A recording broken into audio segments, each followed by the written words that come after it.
Good evening. अब हम अपनी क्लास स्टार्ट कर रहे हैं और आज हम कंटिन्यू वहीं से करेंगे जहां पिछली क्लास को हमने खत्म किया था। मींस न्यूटन्स लॉ का कोई क्वेश्चन लेंगे और कैसे उसमें सेंटर ऑफ मास की एक्सेलरेशन पूछी जाए, इस तरह का काम करेंगे। जैसे इस तरह के सवाल आप न्यूटन्स लॉ वाले चैप्टर में बहुत करते थे। एक फिक्स्ड वेज है, 37 डिग्री एंगल है, ये इसके ऊपर कोई पुली है, ये इसके ऊपर कोई पुली है और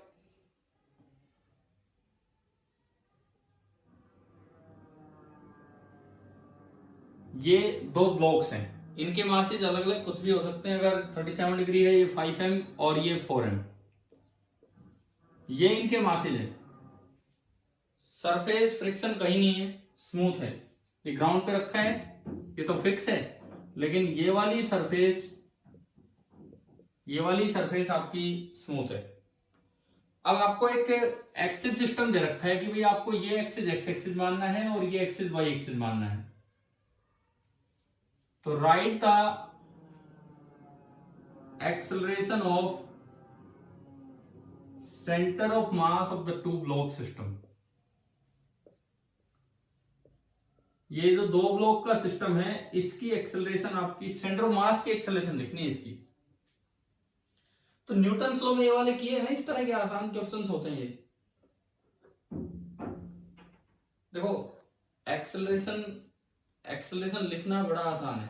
सबसे पहले आप एक्सेलरेशन निकाल लो कि भाई डाउन द प्लेन ये एक्सेलरेशन क्या होगी। सपोज ये इधर आता है ए एक्सेलरेशन से, तो ये ऊपर जाएगा ए एक्सेलरेशन से। आप बताओ, क्या डायरेक्ट लिखना सीखा हुआ है हमने? सीधी ए कैसे लिखते हैं? इधर खींच के लाने वाला फोर्स है 5 mg sin 37 और माइनस रोकने वाला पूरा इसका वेट है 4 mg। अगर ये इधर आता है तो हो सकता है कि वो उधर भी जाए, हमें नहीं पता अभी किधर आएगा।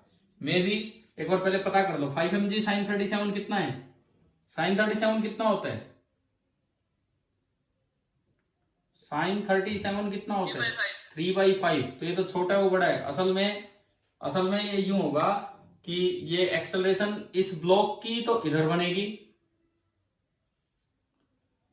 और इस ब्लॉक की एक्सेलरेशन इधर बनेगी, यूं होंगे। तो ये तो माइनस होगा और ये प्लस होगा, तो 4 mg माइनस 3 mg, यानी कि जो एक्सेलरेशन आई दोनों ब्लॉक्स की, वो तो आ गई mg। लेकिन हमसे पूछा गया है कि centre of mass of the two block system, उसकी एक्सेलरेशन क्या होगी।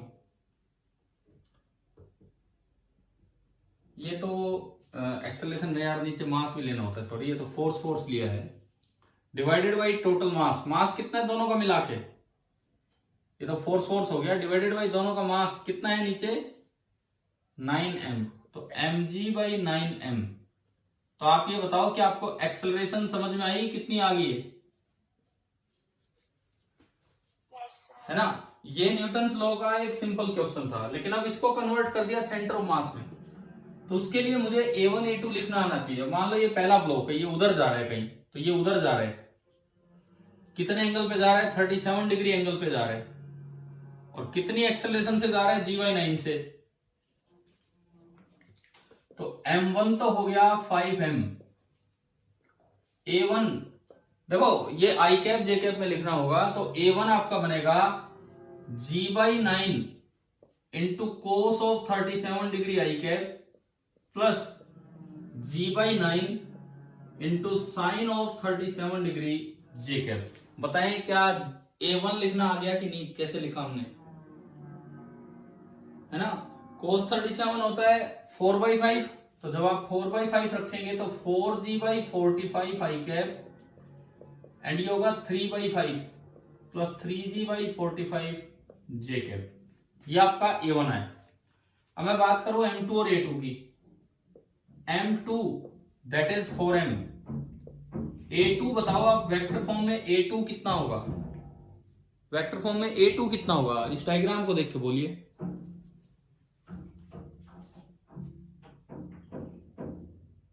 बोलो, इतनी देर में तो बोल देना चाहिए। वेक्टर फॉर्म में A2 कितना होगा? इस ब्लॉक की एक्सेलरेशन किधर है? हाँ तो कितना होगा A2 बोलो फिर, आई कैप जे कैप में माइनस G/9 जे कैप। G/9 ही तो है इसकी एक्सेलरेशन, है ना भाई।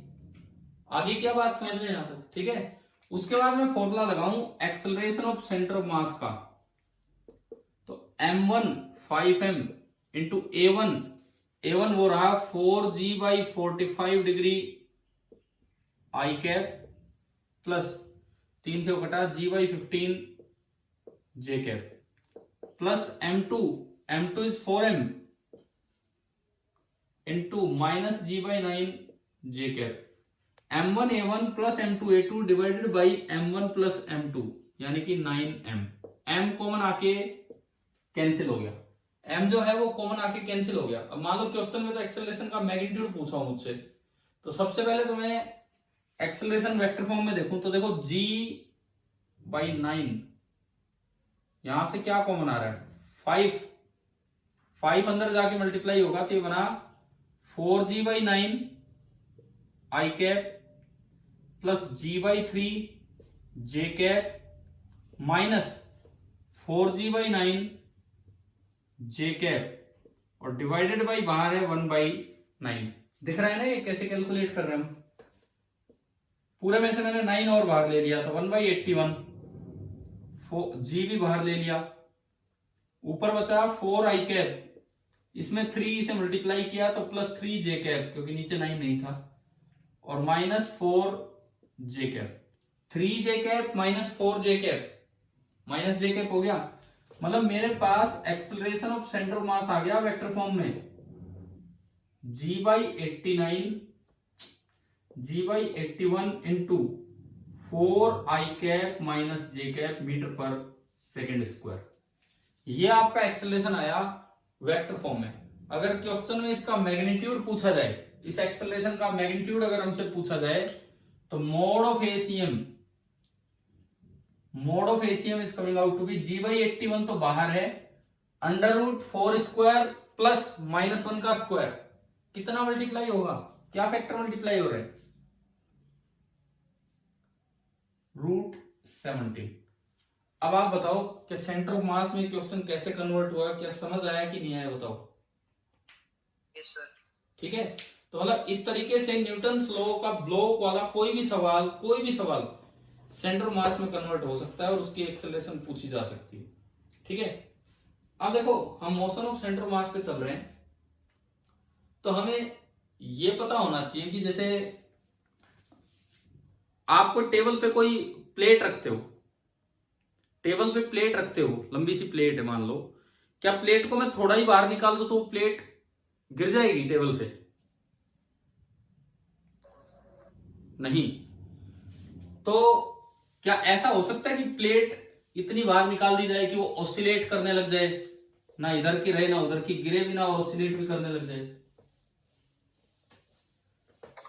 तो देखते हैं, और ऐसा भी हो सकता है कि वो गिर भी जाए, मे भी। तो नेक्स्ट जो हम पार्ट पढ़ रहे होंगे that is overhanging of plates on A table. Overhanging of plates on A table. Plates मैंने बोला है, पहले मैं एक बार एक प्लेट लेता हूं। सपोज ये कोई टेबल है,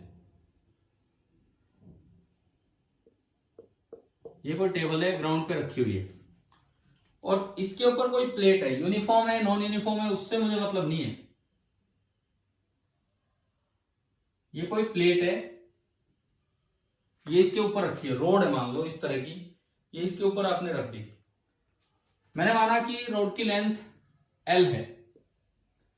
अगर मैं कह दूं कि ये यूनिफॉर्म है, अगर हमें दिया हो कि ये यूनिफॉर्म रोड है, तो सेंटर ऑफ मास कहां होगा? यूनिफॉर्म बोल दिया जाए तो सेंटर ऑफ मास कहां होगा अगर यूनिफॉर्म रोड है तो? बिल्कुल मिड पॉइंट पे। ठीक है, सपोज ये पॉइंट मैंने कहा ओरिजिन, रोड का ये एंड, और ये वाला एक्सिस है एक्स एक्सिस, और टेबल का जो ये एंड है, टेबल का जो ये एंड है, उसका कोऑर्डिनेट मैंने बोल दिया x0। अब ये गिरेगी कि नहीं गिरेगी वो इस बात पे डिपेंड करेगा कि इसका सेंटर ऑफ मास टेबल से बाहर है कि अंदर है। मान लो पहला case, let x0 is greater than xcm of rod. बताओ ये रखी रहेगी कि गिर जाएगी नीचे? इसका मतलब समझो अब क्या है, x0 is greater than xcm। भाई अगर यूनिफॉर्म रोड है, अगर यूनिफॉर्म रोड है तो आप xcm को L/2 लिख सकते हैं। अगर यूनिफॉर्म रोड है तो आप xcm को L/2 लिख सकते हैं। और अगर x0 xcm से बड़ा है तो मतलब x0 L/2 से बड़ा है, मतलब आधी से भी कम रोड बाहर निकली हुई है, तो ये गिरेगी कि नहीं गिरेगी? नहीं गिरेगी। ठीक है, वो आधी का मतलब नहीं है, मुझे सेंटर ऑफ मास से मतलब, वो तो यूनिफॉर्म रोड है तो हम आसानी से समझ पाते हैं कि क्या है। यूनिफॉर्म रोड नहीं है तो हम सेंटर ऑफ मास से रिलेट करेंगे। अगर x0 से इधर है, सेंटर ऑफ मास इधर है, मतलब वो कम है, लो मैं सेंटर ऑफ मास की टर्म्स में लिखता हूं, let xcm is less than x0। इसका मतलब है प्लेट या रोड विल नॉट फॉल, वो नहीं गिरेगी। ठीक है, दूसरा पॉइंट बिल्कुल इससे opposite, let xcm is greater than x0। अब क्या होगा, उससे उधर गया ये सेंटर मास, अब क्या होगा, अब क्या होगा, प्लेट विल फॉल, बिल्कुल रखते ही वो गिर जाएगी। ठीक है, और तीसरा केस अगर मैं लूं, third case, let xcm is greater than equal to x0। अब क्या होगा बताओ, अब क्या होगा? अब देखते हैं, सबसे पहले हम यही वाला केस देख लेते हैं कि xcm इक्वल टू x0 पे क्या होगा। सपोज यहीं पे xcm है और ये L/2 है। अब क्या होना है, सुनो, आप चाहे इसको थोड़ा टेढ़ा भी कर दोगे ना, इस रोड को थोड़ा टेढ़ा भी कर दोगे इधर इस एंड के अबाउट। एक्चुअली अब ये रोटेशनल मैकेनिक्स पे गई है बात, रोटेशनल मैकेनिक्स जो हम आगे स्टार्ट करेंगे ये पार्ट पूरा होने के बाद वहां पे, तो ये रुका रहेगा, ये यहां पे रुका रहेगा और बिल्कुल इसी पॉइंट पे इसका वेट भी होगा। तो ये जो तीसरा केस है, ये जो तीसरा केस है, इसको हम स्टडी करेंगे in rotational dynamics. Rotational dynamics में स्टडी करेंगे, वहां पता लगाएंगे कि ये ऑसिलेट भी करेगा कि नहीं करेगा, वहां पता लगाएंगे कि क्या होना है। अभी से अपना एज्यूम मत करके चलो कि ऑसिलेट करेगा या कुछ भी ऐसा होगा। रोटेशनल डायनेमिक्स जब हम स्टार्ट कर रहे होंगे आगे, तो उसमें ये वाला केस, क्योंकि टॉर्क से ये चीजें समझी जाएंगी, वहां पे this case will be discussed कि भाई इसमें क्या होने वाला है क्या नहीं होने वाला है। तो अभी हम केवल इन दो की बात करेंगे कि गिरेगा या नहीं गिरेगा। हाँ, ये चीज श्योर है कि इस केस में भी विल नॉट फॉल, इस केस में भी वो रोड गिरेगी नहीं, मतलब ये लास्ट केस है, ये लास्ट केस है जब ये रोड नहीं गिरेगी। अब इस पे सवाल कैसे बन के आ सकता है, यहां सेंटर ऑफ मास में कैसे बन के आ सकता है, देखो इस चीज पे सेंटर ऑफ मास में कैसे क्वेश्चन बन के आ सकता है। जैसे एक ये कोई टेबल है, ये टेबल है, हॉरिजॉन्टल ग्राउंड है, उस पे टेबल रखी हुई है इस तरीके से। मेरे पास L लेंथ की प्लेट है और टेबल की जो लंबाई है दैट इज 0.6 टाइम्स L। मेरे पास L लेंथ की प्लेट है और टेबल की लंबाई जो है 0.6 टाइम्स L है। और मान लो मेरे पास 5 प्लेट्स हैं,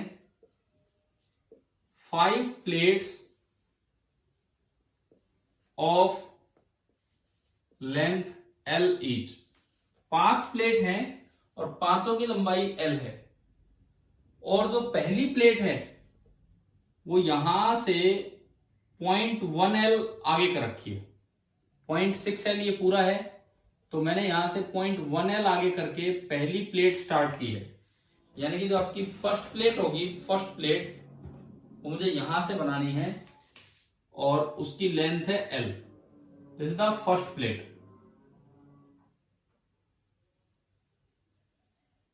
प्लेट नंबर 1 यूनिफॉर्म प्लेट्स हैं।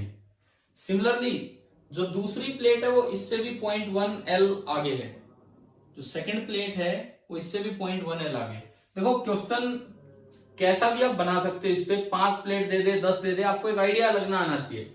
ऐसा भी हो सकता है, देखो इसमें हो सकता है आपको सीधा आइडिया खुद ही लग जाए। ऐसा भी हो सकता है कि पहली प्लेट यहां से स्टार्ट कर ले। ये मैं चेंज करके इसलिए दिखा रहा हूं कि आपके दिमाग में आना चाहिए कि कुछ भी सवाल आ जाए, कोई रट के नहीं जाना है। ऐसा भी हो सकता है कि पहली प्लेट यहां से स्टार्ट कर ली। अब प्लेट की जो लंबाई है, प्लेट की लंबाई तो L है, लेकिन टेबल की लंबाई ओनली कितनी है? 0.6L। ये बताओ अगर मैं एक प्लेट यूं रखूंगा गिरेगी कि नहीं गिरेगी? पहला सवाल मेरा ये है। नहीं गिरेगी सर। बिल्कुल नहीं गिरेगी, क्योंकि उसका सेंटर 0.5L पे है और ये तो आगे है। फिर मैंने क्या किया, एक और प्लेट रख दी और इसको 0.1L आगे ले लिया।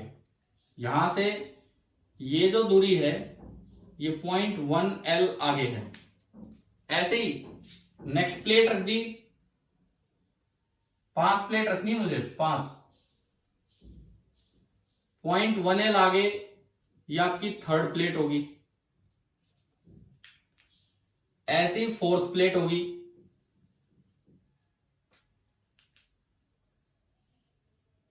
एंड सिमिलरली एक और मैं लास्ट प्लेट, फिफ्थ प्लेट ले रहा हूं।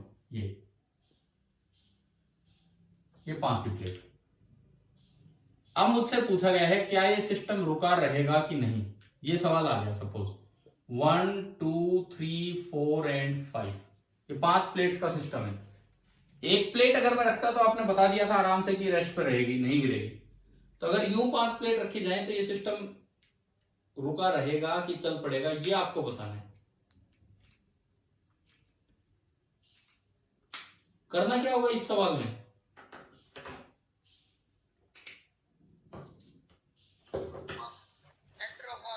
सेंटर ऑफ मास निकालना होगा। तो उसके लिए आप अपनी तरफ से एक ओरिजिन एज्यूम करो। Let this point be origin and let this be the X axis, ये आगे की तरफ एक्स एक्सिस है। तो सबसे पहले तो एक्स नॉट बताओ। एक्स नॉट वो होता है टेबल का एंड पॉइंट। एक्स नॉट का कोऑर्डिनेट क्या होगा? 0.6L। और अब मुझे निकाल लेना है एक्सीएम, और एक्सीएम निकालने के लिए तो मुझे देखो आइडेंटिकल प्लेट्स हैं तो सबका मास बराबर है m। x1 लिखो, x2 लिखो, x3 x4 x5 और देन एक्सीएम निकालेंगे m इंटू x1, सबका मास सेम है, m into x2 m into x3 plus m into x4 plus m into x5 divided by सबका सम यानी कि 5m, यानी कि x1 plus x2 plus x3 plus x4 plus x5 divided by 5। अब x1 बोलो कितना है, इस फर्स्ट प्लेट को देख के बोलो। हाँ 0.5L बिल्कुल उसके सेंटर पे। x1 हो गया 0.5L। x2 बोलो कितना है? L/2 plus 0.1L। अरे L/2 को मत बोलो, पॉइंट्स में बोलो, आसान रहेगा बोलना। 0.6L, क्योंकि पहला सेंटर जहां था दूसरा सेंटर उससे 0.1 आगे खिसका रखा है, तीसरा सेंटर उससे भी 0.1 आगे खिसका रखा है। तो क्या आपको सारे लिखने आगे? अगला सेंटर होगा 0.6L पे, अगला सेंटर होगा 0.7L पे, अगला होगा 0.8L पे। पूरी हो जाए तो यार बता देना, कभी मैं लिखता ही रहूं। कितने हो गए? 1 2 3 4 5, ठीक है, डिवाइडेड बाई 5। L आपने कॉमन लिया, एक बार बताओ ये जुड़ के कितना आ रहा है? 0.3। कितना आ रहा है मैं पॉइंट्स में बता दूं, मुझे फाइनल आंसर एक्सीएम पॉइंट्स में कितना आ रहा है 5 से डिवाइड करके। 0.35L15। ऊपर का बताया ना आपने, 0.35 मान लू मैं, सपोज 0.35 और अपॉन 5 तो कितना आ गया? ये कितना आ गया? 0.7L, 5/35। हाँ भाई यही आया होगा कैलकुलेट हो गया। 3.5 है सर। 5/35, हाँ हाँ हाँ हाँ, जो भी आपका आ रहा है उसी से मैं बोल रहा हूँ। 3.5 है ऊपर, 3.5/5 कितना है? 0.7 है, ठीक है।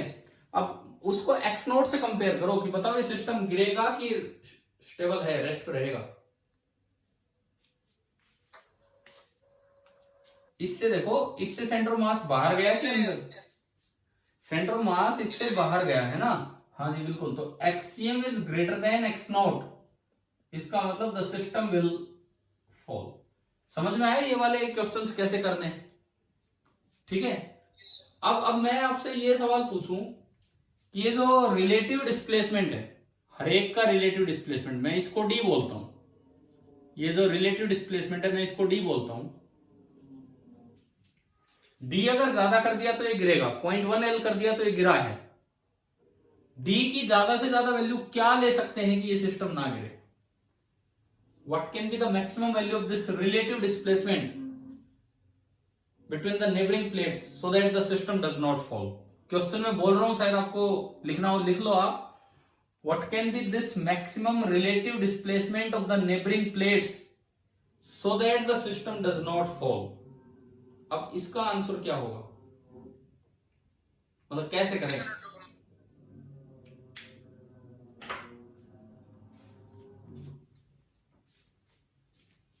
कैसे करें इसको सोल्व?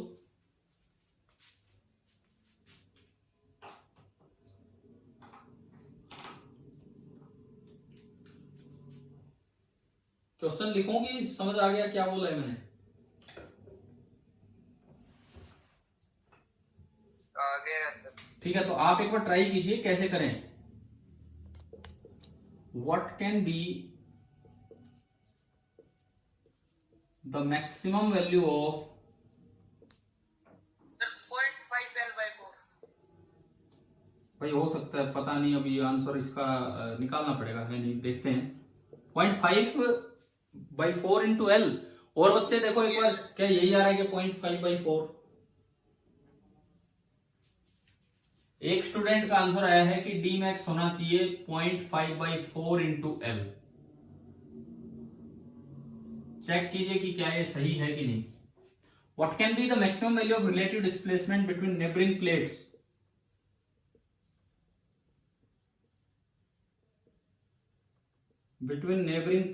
so that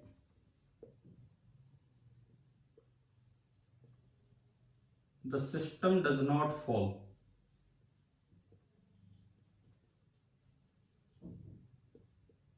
ये हमारा है सवाल। मतलब आपको डी नहीं पता और सब पता है, बस डी नहीं पता। तो करना क्या है? ये जो आपने लिखा, ये जो आया, x1 तो फिक्स है 0.5L, x2 अब 0.6L नहीं होगा, बल्कि x2 0.5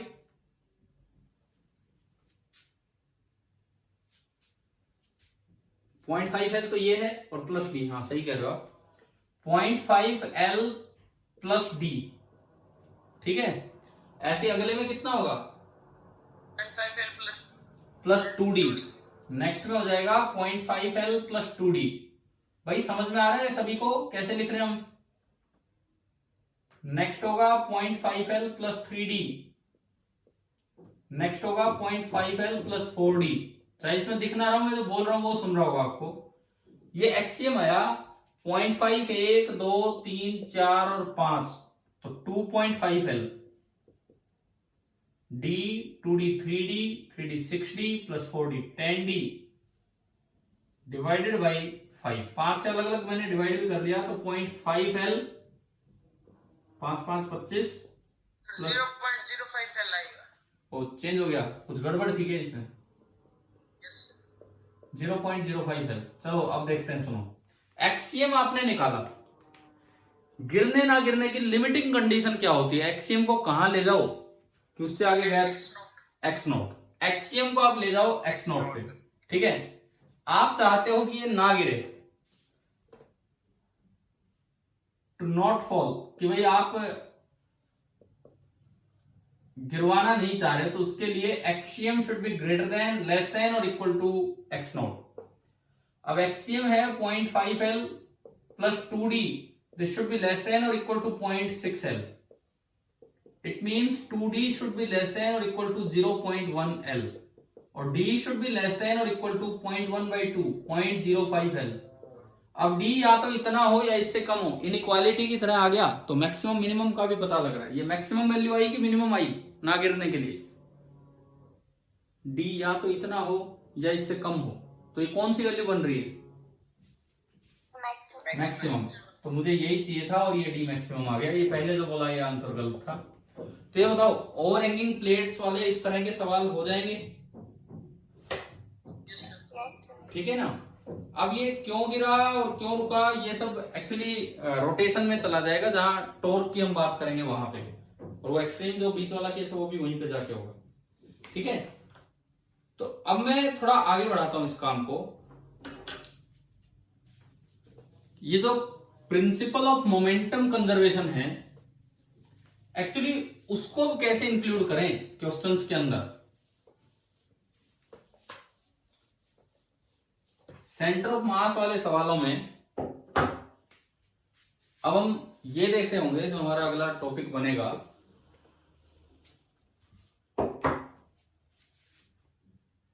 role of principle of momentum conservation. देखो, शनिवार को जो हमारी क्लास होगी, शनिवार को, कब है? परसों है ना शनिवार, शायद, जहां तक मुझे लग रहा है, है ना? वो होगी डिस्कशन क्लास, और तब तक मैं कहता हूं आप HCV कर लीजिए। अभी मैं आज और कल आपको पढ़ा रहा हूं आगे, ठीक है? शनिवार को कंप्लीट डिस्कशन क्लास होगी, फिर शायद मंडे को आपका टेस्ट है ही, संडे आप फ्री रहेंगे अपना काम करने के लिए, लेकिन तब तक आप अपने ट्राई करते रहे वो क्वेश्चंस। और ये मैं बार बार बोल रहा हूं, एक भी बुक कंप्लीट कर जाओगे HC वर्मा का ये चैप्टर, तो सफिशिएंट रहेगा किसी भी एग्जाम में क्वेश्चंस करने के लिए इसके। तो देखिए, role of principle of momentum conservation, अब किस तरह से ये चीज यहां अप्लाई होगी, इस चैप्टर में जो क्वेश्चंस पूछ लिए जाते हैं, कैसे अप्लाई होगी? देखो, क्वेश्चंस के थ्रू मैं स्टार्ट करता हूं। पहला सवाल, जैसा हमने लिया भी था, बोट टाइप क्वेश्चन लिया था, बोट वाला, बोट का लिया, फिर ऐसे ऐसे लाइन से 2-3 लिए की, लेकिन उसमें मैंने आपसे पूछा कि ये इधर से इधर गया तो बोट कितना डिस्प्लेस हुई, पूछा था इस तरह का क्वेश्चन, ठीक है? लेकिन अगर स्पीड में ले जाया जाए सवाल को, बोट ले लो, प्लैंक ले लो, इस तरह का कुछ है, अगर स्पीड में ले जाया जाए क्वेश्चन को, जैसे मान लो एक ये ग्राउंड है, लेकिन आपको बोला गया है कि ये स्मूथ है, ये कोई वुडन प्लैंक रखा हुआ है, लकड़ी का प्लैंक जिसका मास है m, इसके ऊपर एक बच्चा खड़ा हुआ है, लेकिन उसमें और इसमें फ्रिक्शन है, बच्चे और प्लैंक के बीच में फ्रिक्शन है, लेकिन प्लैंक और ग्राउंड के बीच में कोई फ्रिक्शन नहीं है। इनिशियली सब कुछ रेस्ट पे है, ठीक है? अब आपको यह दिया गया है कि ये जो जंप करता है, ये यहां से जंप कर रहा है, आगे बच्चा आगे जंप कर रहा है, jumps with a speed v0। अब ये बड़ा कंफ्यूजन होता है क्वेश्चन में कि v0 किसके रेस्पेक्ट में है, ग्राउंड के रेस्पेक्ट में है या प्लैंक के रेस्पेक्ट में? तो अक्सर क्वेश्चन में दिया जाता है इस प्लैंक के रेस्पेक्ट में है। फिर अगला कंफ्यूजन होता है, प्लैंक की खुद दो स्टेट है, प्लैंक की खुद दो स्टेट है, जब ये कूदा नहीं था तब तक तो प्लैंक था रेस्ट पे, तो उस इनिशियल स्टेट के रेस्पेक्ट में है, या कूदने के बाद तो प्लैंक मोशन में है, वो बाद वाली स्टेट के रेस्पेक्ट में है। तो बड़ा ध्यान से आपको सवाल देखना है। मान लो आपको ये दिया गया है, the man jumps with speed v0, किसके रेस्पेक्ट में? विद रेस्पेक्ट टू प्रीवियस या इनिशियल सिचुएशन ऑफ बोर्ड।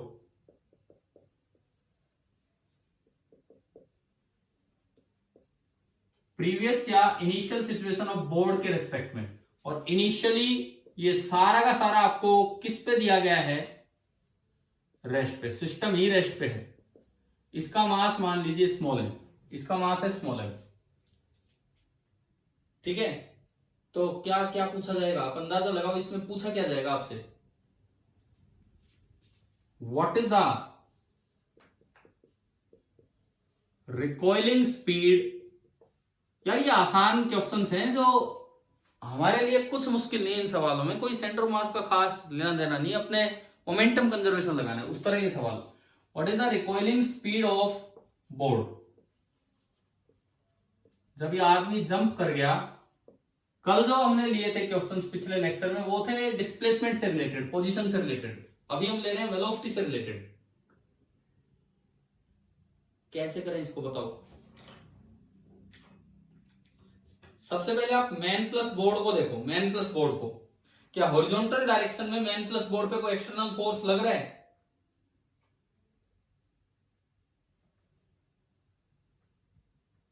बोलो। सॉल्यूशन देखो, सिस्टम बनाओ पहले।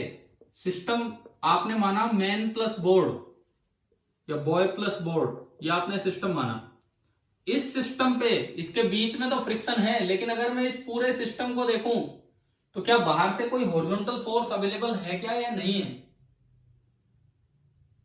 हॉरिजॉन्टल हॉरिजॉन्टल फोर्स नहीं है, कोई हॉरिजॉन्टल फोर्स अवेलेबल नहीं है। यानी कि इस सिस्टम पे एफ एक्सटर्नल, इस सिस्टम पे F external in horizontal direction, F external in horizontal direction वो आपका कितना है? 0 है। हॉरिजॉन्टल डायरेक्शन में एफ एक्सटर्नल 0 है।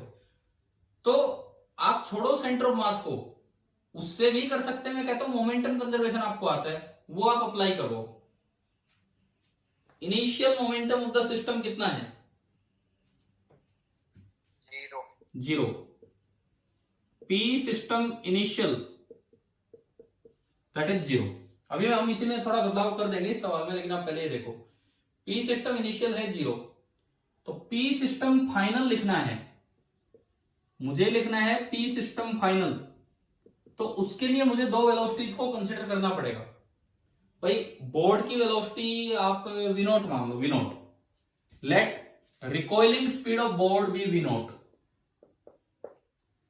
अब अरे वी नॉट तो उसकी दे रखी है, तो वी बोर्ड लिख देता हूं, वी बी, वी बोर्ड। एक बार ये बताओ, ये इस आदमी की, इस बच्चे की स्पीड दी है V naught with respect to initial situation. Initially board rest पे था, तो अगर बोर्ड रेस्ट पे था तो जो इसकी वेलोसिटी बोर्ड के रेस्पेक्ट में, वही वेलोसिटी ग्राउंड के रेस्पेक्ट में हो जाएगी कि नहीं?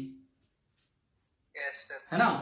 तो हमने माना उसका मोमेंटम तो हो गया m into V naught, ground के रेस्पेक्ट में लिखना होता है फाइनली सब कुछ, तो उसका तो हो गया m into V naught, plus इसकी स्पीड आपने मान ली कुछ भी vb, तो प्लस m इंटू वीबी।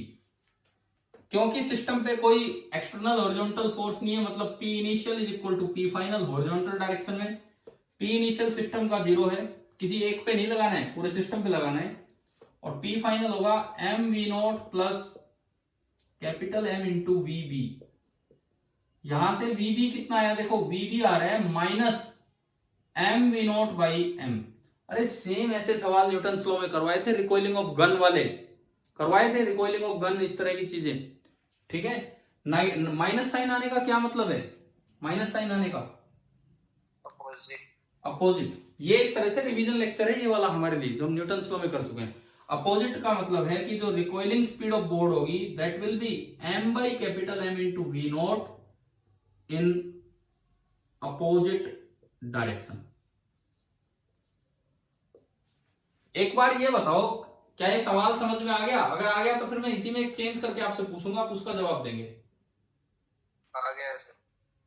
तो मेरा अगला सवाल ये है कि इनिशियली ये सिस्टम रेस्ट पे नहीं था, ये सिस्टम यू स्पीड से आगे जा रहा था, पूरा सिस्टम, आदमी भी और ये ब्लॉक भी, दोनों, आदमी भी और ये बोर्ड भी, दोनों यू से आगे जा रहे थे। और फिर ये आगे जंप कर गया with speed V naught with respect to previous situation. तो अब आपको बताना है कि रिकॉइलिंग स्पीड ऑफ बोर्ड क्या होगी, रिकॉइलिंग स्पीड ऑफ बोर्ड कितनी होगी, अब बताना आपको।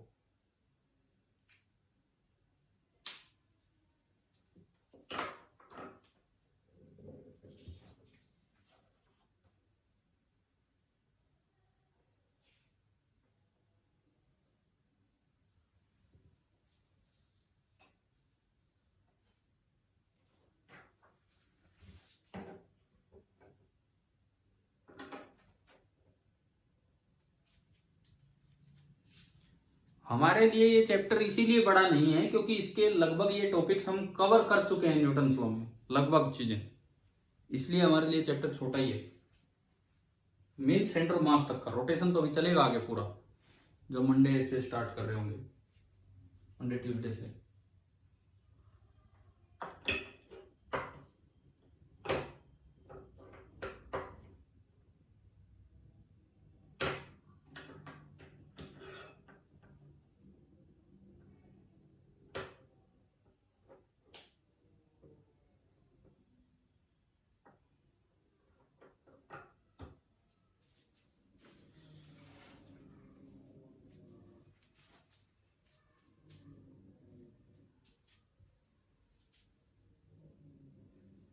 एक बार देखें हम इधर, सिस्टम यही है, कोई एक्सटर्नल फोर्स इस बार भी नहीं है, कोई एक्सटर्नल फोर्स इस बार भी नहीं है, तो इस बार भी हॉरिजॉन्टल डायरेक्शन में पी इनिशियल और पी फाइनल इक्वेट होंगे।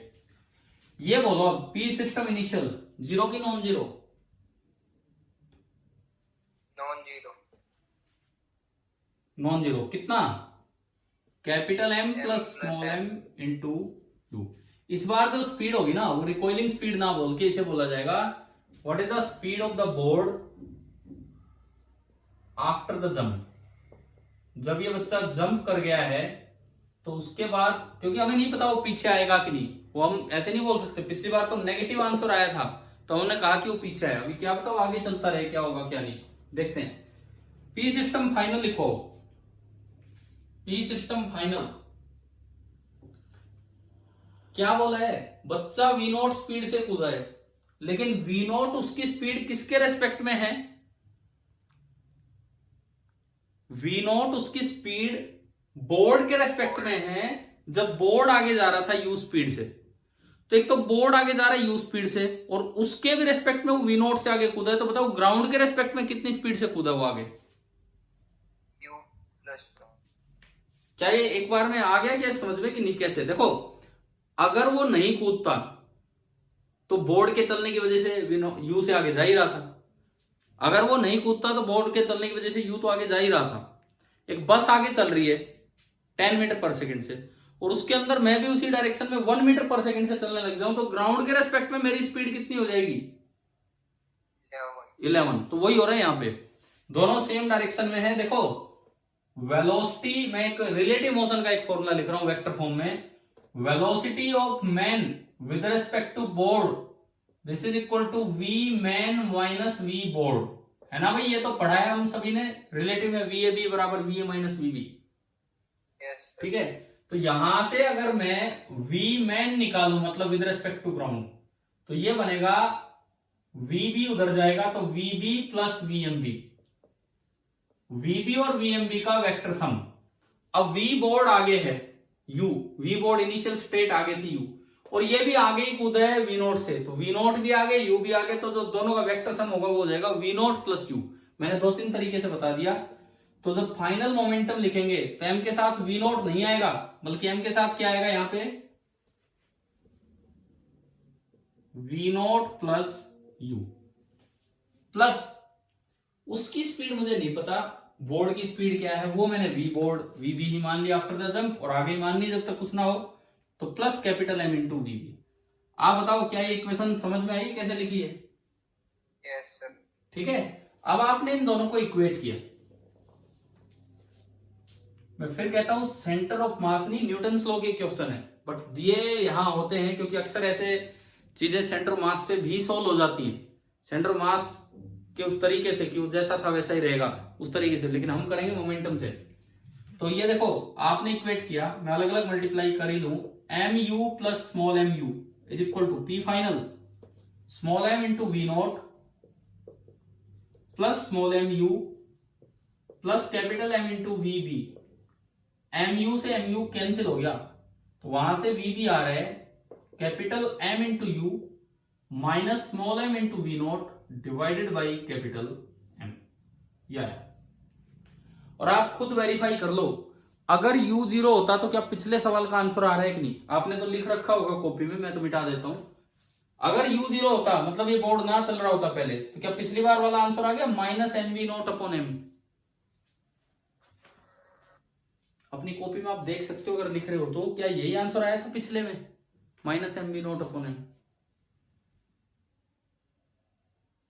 अरे बोलो, आ गया समझ? Yes sir. ठीक है, तो चलो इसे एक और बदलाव करते हैं, एक और छोटा सा बदलाव, बस ये देखने के लिए कि आप ये चीजें लगा पा रहे हो कि नहीं। मान लो ये आदमी जंप तो कर रहा है, उसी स्पीड वी नॉट से कर रहा है, लेकिन ये इधर कूद गया। V naught with respect to previous situation, और प्रीवियस सिचुएशन ये है कि बोर्ड आगे जा रहा था यू स्पीड से। तो अब आपको बताना है कि क्या आंसर होगा V board after the jump. करोगे ट्राई एक बार? यस। करो करो, आप ट्राई करो, इक्वेशन बनाओ, फिर देखते हैं।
M plus 2m into U minus M V naught upon M.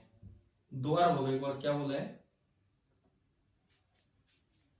एक बार दोबारा बोलो। Capital M plus 2 into small M into U minus small M V naught. भाई यार मुझे लग रहा शायद ये आंसर आएगा, एक बार देखते हैं यहां से चेक करते हैं। सुनो, इनिशियल सिचुएशन में कोई चेंज नहीं है, तो पी सिस्टम इनिशियल सेम है, आपने वही सिस्टम माना, उस पे एक्सटर्नल हॉरिजॉन्टल जीरो, तो सेम इक्वेशन बननी है। इनिशियल मोमेंटम में कोई फर्क ही नहीं है। फाइनल मोमेंटम आपको ध्यान से लिखना आना चाहिए। फाइनल मोमेंटम कैसे लिखे? फाइनल मोमेंटम देखो, इस बच्चे की स्पीड वी नॉट तो विद रेस्पेक्ट टू यू है, परंतु साथ में उसमें बोर्ड की स्पीड भी तो जुड़ेगी जो पहले थी। बोर्ड की स्पीड पहले थी यू आगे, और बच्चा कूदा है पीछे वी नॉट से, तो असल में बच्चे की नेट स्पीड तो आगे रहेगी, और आगे की तरफ जो स्पीड रहेगी वो रहेगी यू माइनस वी नॉट। मुझे इनका वेक्टर सम करना है।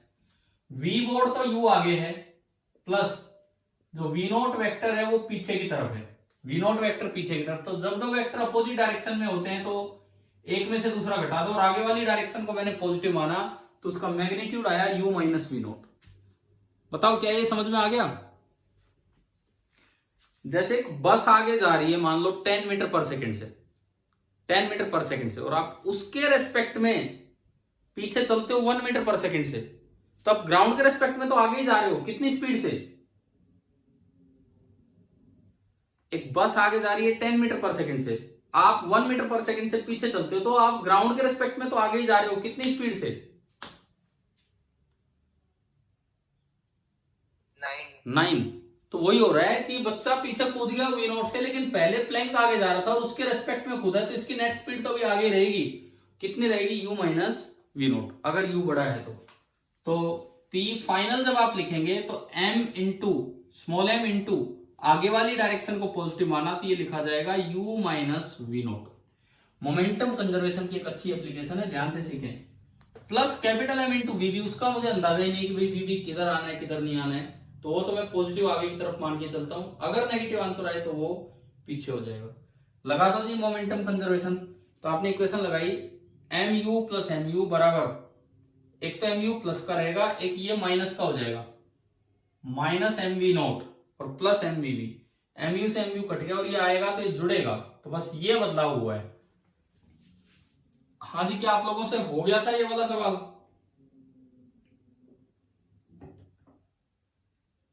बताओ समझ आया कि नहीं आया? कोई नहीं, अभी समझ आ गया अभी जो मैंने बताया है?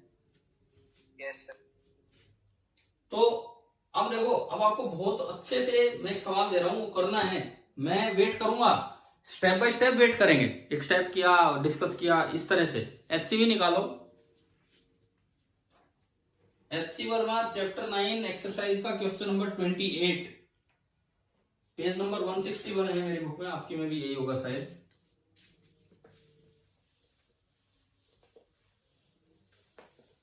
ताकि एक बार ये चीजें इकट्ठी हो जाएं, ढंग से समझ में आए कि कैसे मोमेंटम कंजर्वेशन लग रहा है इन सब में। Yes sir. मिल गया कैसा ही सवाल? Yes sir. Page number 161, exercise number 28, exercise मतलब क्वेश्चन नंबर 28 ये है। देखो, क्या यही सवाल इन्होंने एक तरह से जोड़ के दे दिया है कि नहीं, जो मैंने अभी आपको 2 पार्ट्स में करवाया? Yes sir. एक बार बाकी बच्चे भी बताओ कि आपने बुक खोल ली है? ठीक है, पढ़ो, देखो ये अच्छे से करना है, ऐसा नहीं टाइम पास नहीं कि भी चल 2 मिनट में हो जाएगा, ऐसे नहीं, ढंग से करना है ये वाला सवाल। इसमें कहता है कि 2 persons each of mass small m are standing at the 2 extremes of a railroad car, ये ओपन कार है, उसका मास कैपिटल M है, resting on a smooth track. Smooth track आ गया तो मतलब सिस्टम हॉरिजॉन्टल डायरेक्शन में मोमेंटम कंजर्व आप लगा पाओगे सिस्टम पे। Person on the left jumps to the left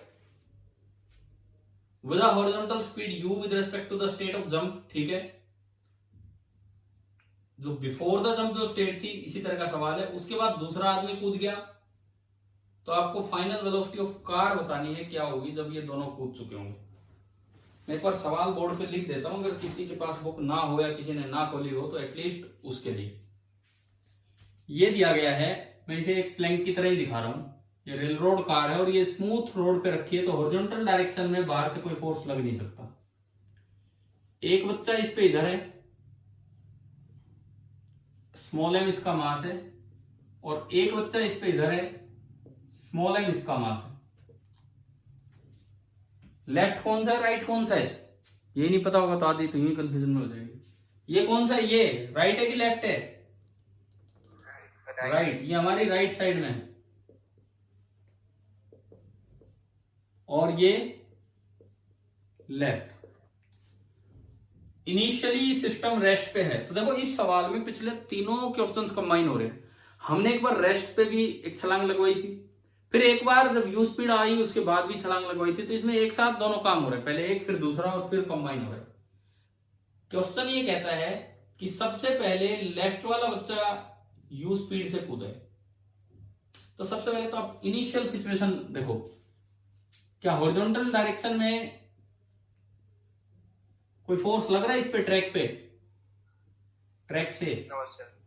नहीं लग रहा, तो मैंने सिस्टम मान लिया। मैं आपसे करवाऊंगा, लेकिन मैं यूं वेट नहीं कर रहा कि 5 मिनट दे दिए करने के लिए, मैं आपसे इक्वेशंस बनवाऊंगा। m plus M plus N, ये हमने सिस्टम माना। इस सिस्टम पे ये पहले क्लियर होना चाहिए आपको, सिस्टम पहचान में आना चाहिए। F एक्सटर्नल हॉरिजॉन्टल डायरेक्शन में इस सिस्टम पे बिल्कुल 0 है।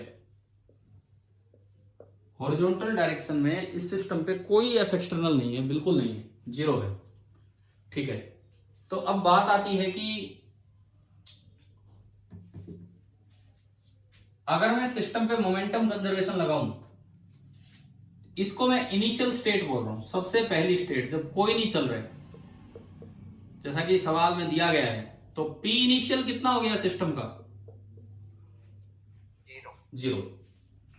अब इस सवाल में लिखता है जो बच्चा, जो भी बॉय या जो भी आदमी कूद रहा है, वो इनिशियल स्टेट, कार की जो स्टेट है बिफोर द जंप, उसके रेस्पेक्ट में यू स्पीड से कूद रहे। कार की जो वी नोट नहीं है, जो जिसको मैं वी नोट बोल रहा था उसको इन्होंने यू बोला इस सवाल में। तो कार की जो स्टेट है उसके रेस्पेक्ट में वो यू स्पीड से कूदे। तो एक बार आप फर्स्ट जंप होने के बाद की सिचुएशन बनाएंगे, after first jump. After first jump ये सिचुएशन बनाएंगे। सबसे पहले कौन कूदा है बताओ, लेफ्ट वाला राइट वाला? लेफ्ट वाला। लेफ्ट वाला। लेफ्ट वाला कूदा तो वो तो इधर कूदा है टुवर्ड्स, ये जिधर भी जगह होगी उधर ही तो जाएगा, ठीक है। तो भाई ट्रैक फ्रिक्शनलेस था, तो बिल्कुल पक्की बात है कि ये सिस्टम आगे चला होगा। क्यों चला होगा, कारण सुनो। जब लेफ्ट वाला आगे जंप कर गया तो बताओ लेफ्ट वाले पे कार ने फोर्स किधर लगाया होगा, उसके कूदने की डायरेक्शन में कि अपोजिट डायरेक्शन में, जिससे कि वो जंप कर गया? कूदने की डायरेक्शन। हाँ बिल्कुल सही। यानी कि इस पे जो फ्रिक्शन लगा, कार का जो फ्रिक्शन लगा वो इधर लगा, तो बदले में बाय न्यूटन थर्ड लॉ इसने कार पे फ्रिक्शन इधर लगाया, और नीचे कोई फ्रिक्शन है नहीं, तो इस अकेले हॉरिजॉन्टल फोर्स की वजह से कार प्लस ये m प्लस m को चलना पड़ेगा, आगे की तरफ चलना पड़ेगा, और वो स्पीड मैंने मान ली आगे कितनी है, v1। अच्छा ये कितनी स्पीड से कूदा है, u स्पीड से।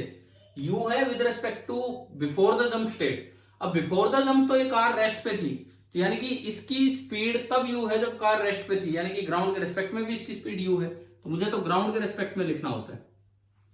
आप बताओ क्या इस समय आपको p लिखना आ गया? समझ आ रहा है कि इस समय मैं p कैसे लिखूं सिस्टम का? Yes sir. आगे वाली डायरेक्शन को आप पॉजिटिव मान लो। This is p after first jump. p after first jump, बताओ क्या लिखूं, बताओ।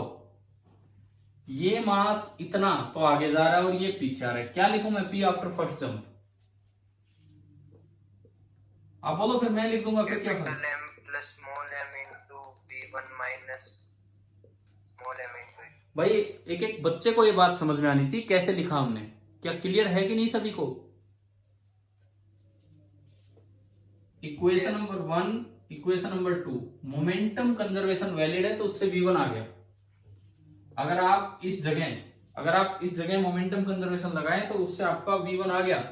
कैसे आया देखो, बाई मोमेंटम कंजर्वेशन इन दोनों को इक्वेट किया, तो mu बराबर ये आया, तो मैं सीधा लिखूं u आ गया m plus m into v1 divided by small m। आया कि नहीं आया बताओ u? Yes sir. ये नेगेटिव क्यों नहीं आया, जबकि अपोजिट डायरेक्शन में चल रहा है, फिर भी नेगेटिव क्यों नहीं आया? अब तक तो नेगेटिव आता था आंसर।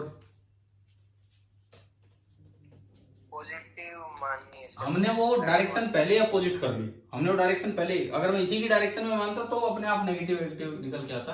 अब वो आगे वाली डायरेक्शन हमने पॉजिटिव मान रखी और ये उधर ही मान लिया था, तो इसलिए वो अपने आप सही आ गया। तो लो भाई एक काम पूरा हुआ। आफ्टर फर्स्ट जंप हमने स्टेट ऑफ द कार निकाल ली क्या है। अब ये तो गया, इसको भूल जाओ। अब बच्चा दूसरा जंप करेगा और उसके बाद आपको कार की स्पीड बतानी है, तो ये क्या वो वही सवाल नहीं हो गया जो अभी हमने पीछे लिया था कि चलती हुई कार से एक बच्चा जंप कर रहा है, यस है ना? तो अब मैं देखूं, ये तो सिचुएशन है आफ्टर फर्स्ट जंप। अब मैं चलता हूं आफ्टर सेकंड जंप, कि दूसरी जंप के बाद क्या होने वाला है। आगे वाली डायरेक्शन को ही मैं पॉजिटिव मान रहा हूं। अब मेरे सिस्टम से ये बाहर हो चुका है, अब मैं खाली इसको देखूंगा m प्लस m को। अब मैं खाली m प्लस m को देखूंगा, तो देखो आफ्टर द सेकंड जंप, अच्छा जो बच्चा आगे कूदेगा वो इनिशियल स्टेट मतलब कूदने से पहले की स्टेट के रेस्पेक्ट में u स्पीड से कूद रहे है ना, दिया गया ऐसा। यानी कि कार के रेस्पेक्ट में वो u स्पीड से कूदा और कार की खुद की स्पीड आगे v1 है, तो जब बच्चा आगे कूदा होगा तो बताएंगे उसकी स्पीड कितनी होगी ग्राउंड के रेस्पेक्ट में? u plus v1। हाँ बिल्कुल सही, v1 प्लस u या u प्लस v1। भाई ये बात ही है जो समझ में आनी चाहिए एक बार। इस स्टेट के रेस्पेक्ट में, बिफोर द जंप की स्टेट के रेस्पेक्ट में u से कूदा है और कार खुद आगे v1 से जा रही थी, तो ग्राउंड के रेस्पेक्ट में तो वो v1 प्लस u से आगे जाता हुआ दिखेगा। क्या ये पॉइंट सभी को क्लियर हो गया कि नहीं? यस। ठीक है। इसके बाद देखो, इसके बाद ये बचा कैपिटल M, अकेला बच गया। अब चलो इसको भी क्यों छोड़ते हो यार, क्यों छोड़ते हो इसको भी? नहीं तो फिर सिस्टम मैंने कहा फिर से इसका और इसका मोमेंटम लिखना पड़ेगा। आप पूरे को चलने दो, क्या कोई फ्रिक्शन नहीं है तो क्या इसकी स्पीड चेंज होनी है बाद में? कोई फ्रिक्शन है ही नहीं कहीं। No. तो ये तो चलता रहेगा, ये तो हो गया रवाना यू स्पीड से। बड़ा हाइपोथेटिकल सा क्वेश्चन है, ऐसा होता नहीं है, ये तो चलता ही जा रहा है यू स्पीड से। पूरे को सिस्टम रखते हैं हम, लास्ट तक पूरे को रख लेते हैं, नहीं तो फिर बीच में 2 बार मोमेंटम लिखना पड़ेगा, एक बार तीनों का एक बार 2 का, छोड़ो उसको। अब मान लो अब वो स्पीड है जो आपको निकालनी है। क्या पूछा है सवाल में कि कार की स्पीड बताओ कब, जब वो दूसरी जंप ले चुका है।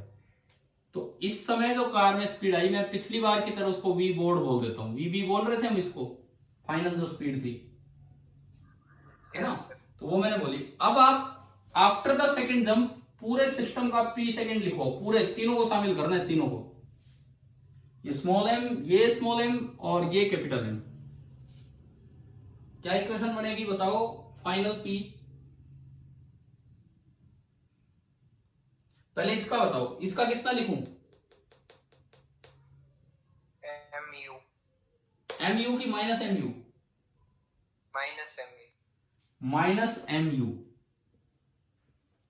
इसको बाहर नहीं करना है, नहीं तो फिर आप मोमेंटम कंजर्व नहीं करवा पाओगे, फिर नहीं तो इसको अलग लिखना पड़ेगा पहले और बाद में। अच्छा अब इसका बताओ, कैपिटल एम अकेला रह गया और कितनी स्पीड से फाइनली आगे की तरफ, VB जो हमें निकालना है। अब इसको देखो, ये जो जंप लिया इसने, ये कितनी स्पीड से आगे जा रहा है, V1 plus U. तो आगे की तरफ है, तो plus small M into V1 plus U। ये आपका थर्ड मोमेंटम हो गया, तीसरी बार मोमेंटम। आप बताओगे कि आपको तीनों लिखने आ गए हैं कि नहीं,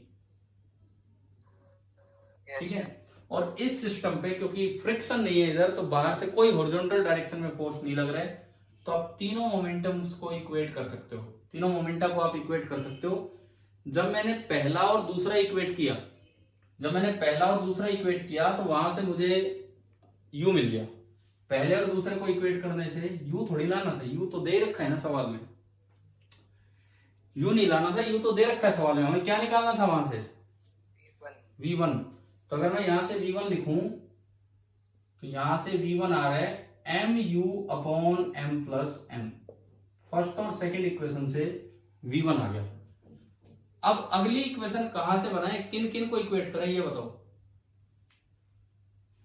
सेकंड और थर्ड को करें कि फर्स्ट और थर्ड को भी कर सकते हैं, बताओ। क्या मैं सेकंड और थर्ड को इक्वेट करूं या फर्स्ट और थर्ड को भी कर सकता हूं,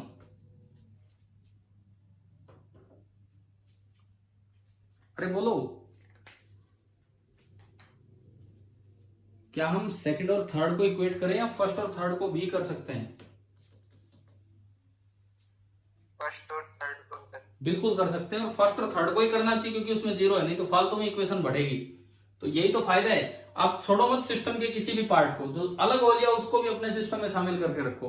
अब देखो फाइनली जब आप मोमेंटम कंजर्वेशन लगाएंगे फाइनली, तो मैं P आफ्टर सेकेंड जंप को इक्वेट कर रहा हूं P इनिशियल से, तो इक्वेशन बनी माइनस MU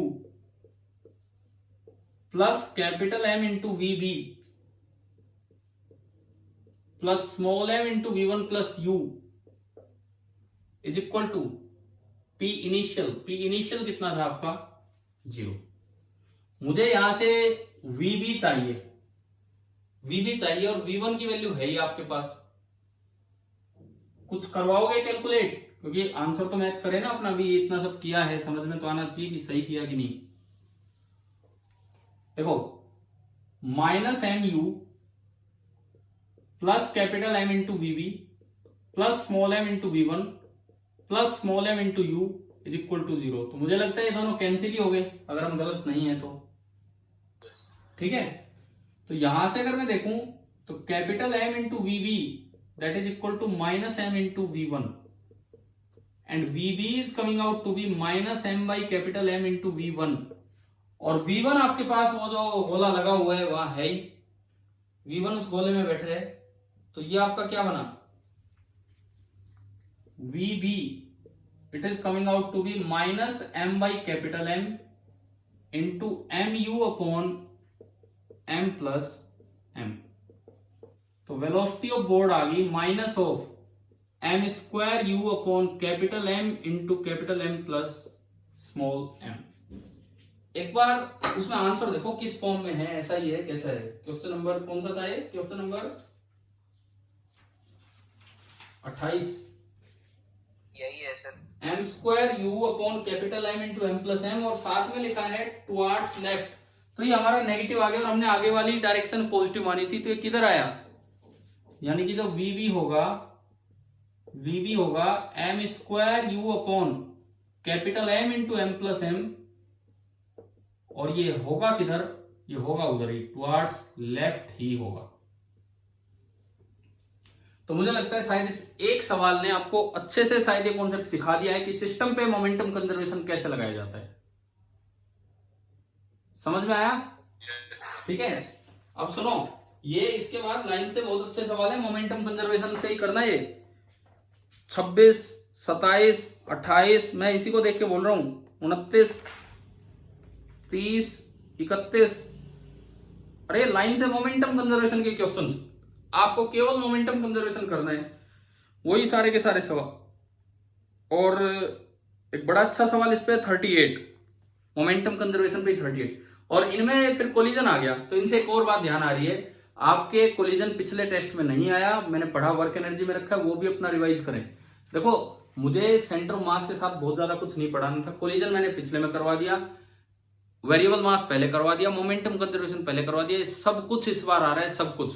तो एचसीवी का एक चैप्टर आपको पूरा रिवीजन देगा, आपको ढंग से रिवीजन कर लेना है उस टेस्ट के लिए। और आप कहो तो मैं संडे को एक टेस्ट ले लूं आपका, संडे को, उससे पहले मेरे पास टाइम नहीं है। देखो शनिवार तक मेरे पास बिल्कुल 1 मिनट की फुर्सत नहीं है, मैं केवल ये पहली बार ये संडे आएगा फ्री, और उसके बाद तो मैं 17 तारीख के बाद फ्री हो पाऊंगा, तब तक मैं बिजी हूं।